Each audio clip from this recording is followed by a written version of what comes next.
యేసు దేవుని ఆశ్రయించుమా సోదరా సోదరీ క్షణమే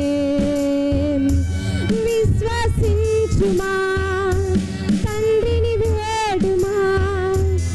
గొప్ప కార్యాలు జరుగును నీ ఎదుట